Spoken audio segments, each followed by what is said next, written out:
So, what happens when you forget your journal back home? What happens when you don't have your work tools for a whole month? So, what happens when you don't have anything to do?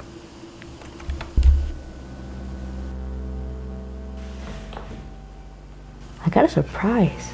This didn't exactly separate me from my goals.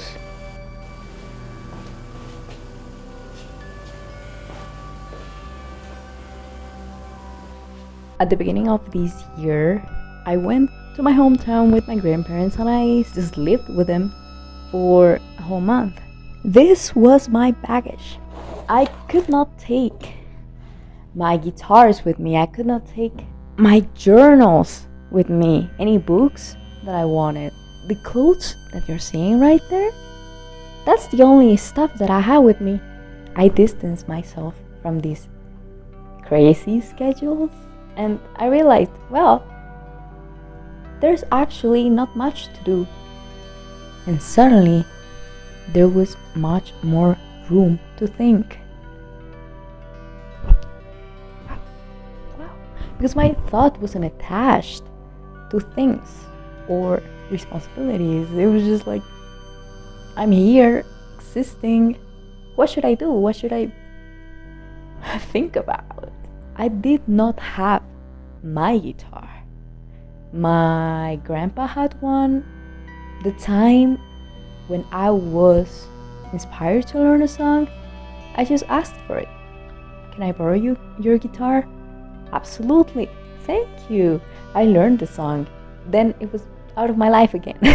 But I actually did something out of boredom. So basically what this did to me was it helped me maintain a limit with those ideals and actually connect more with the fact that I'm here, like right now. I am here all of the time. And if I was doing things all of the time, why was it?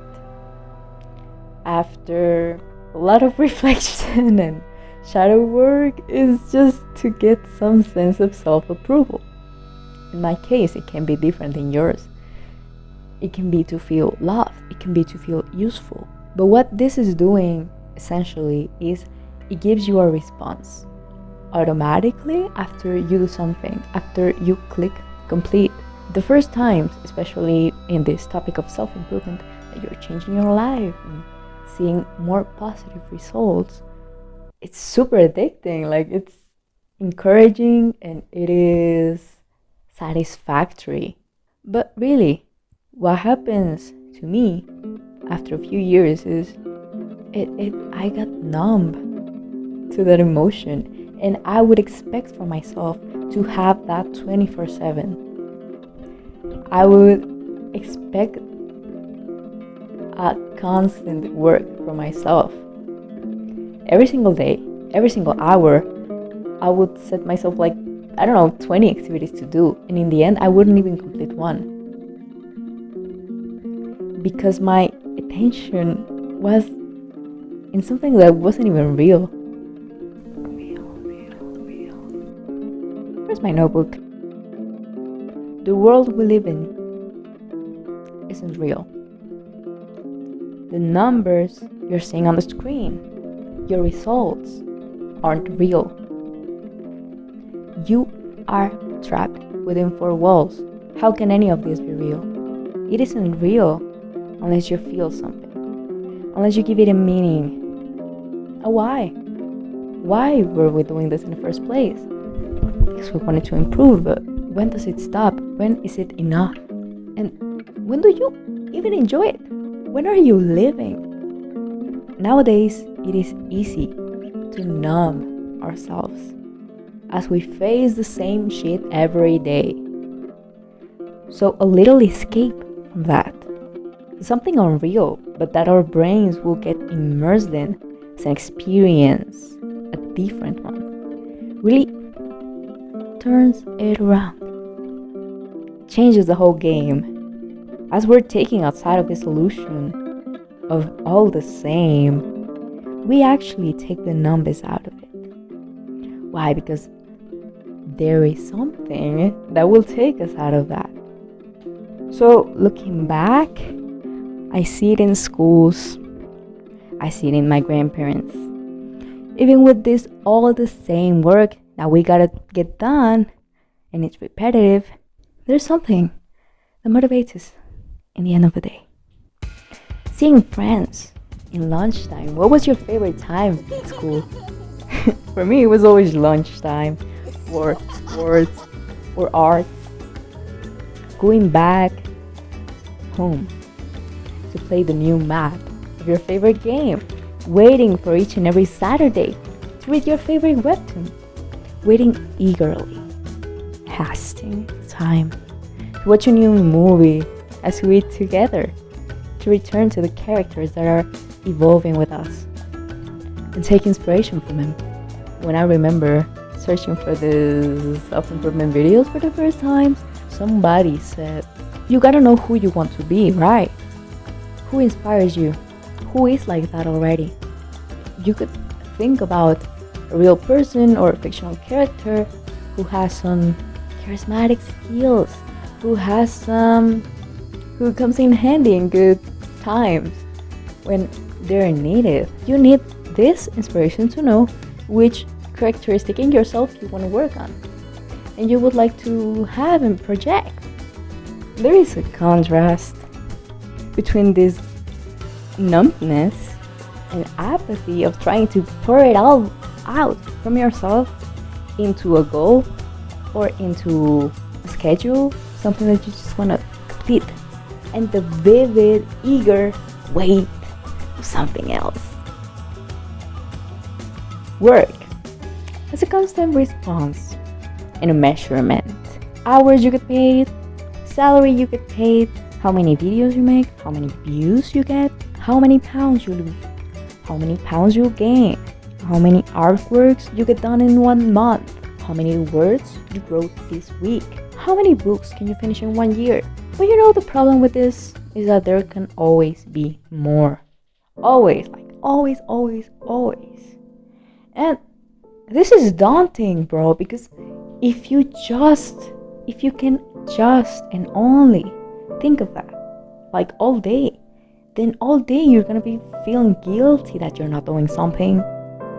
I mean, if you haven't done this before, it of course sounds like the dream.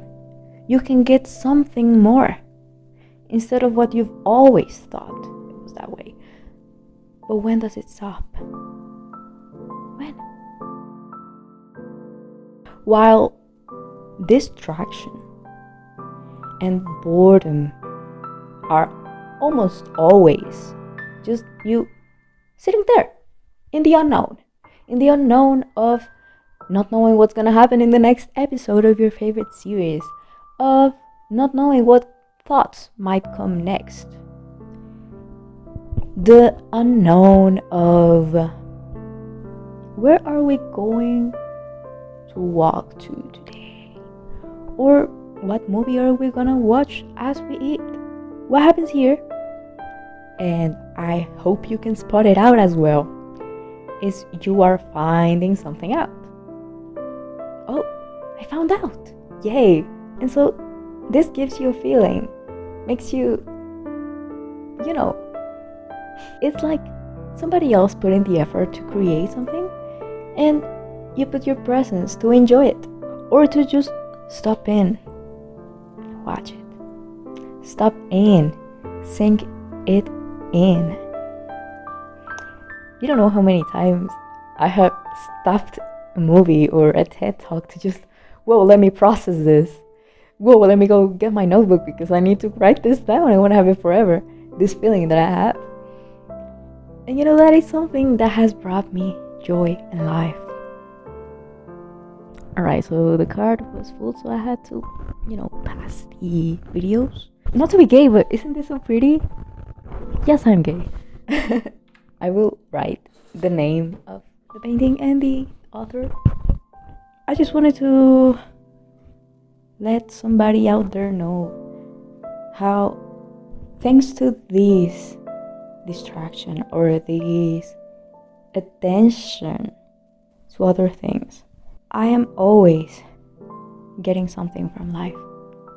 What this does is it makes me always want to give back to life.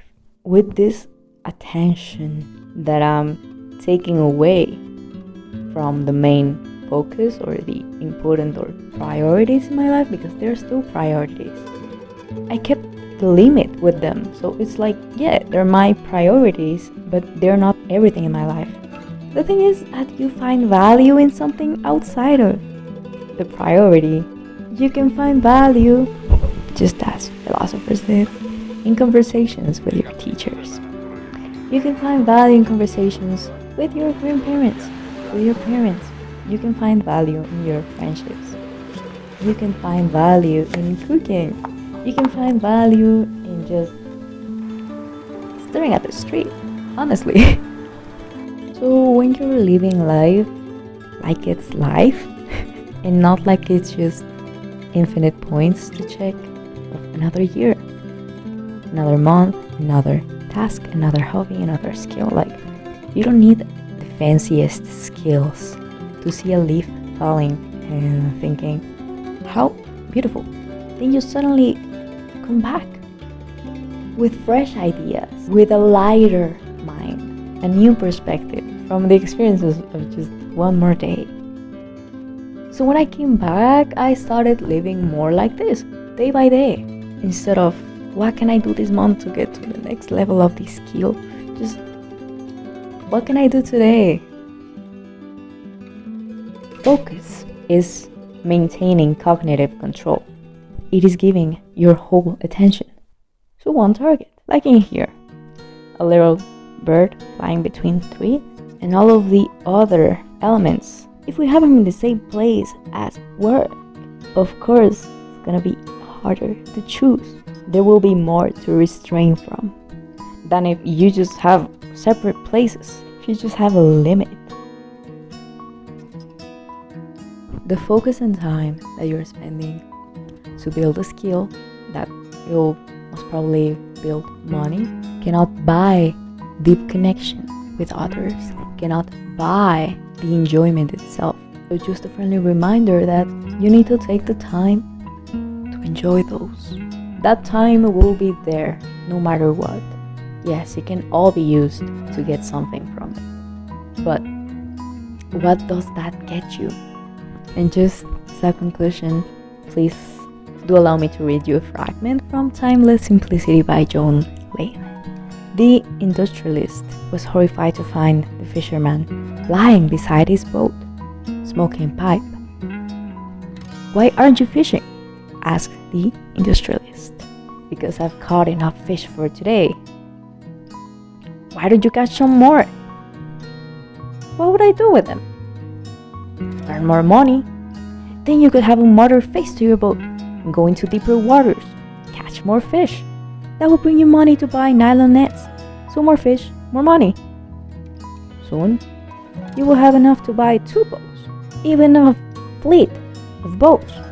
Then you could be rich like me. What would I do then?" "Then you could sit back and enjoy life." What do you think I'm doing now?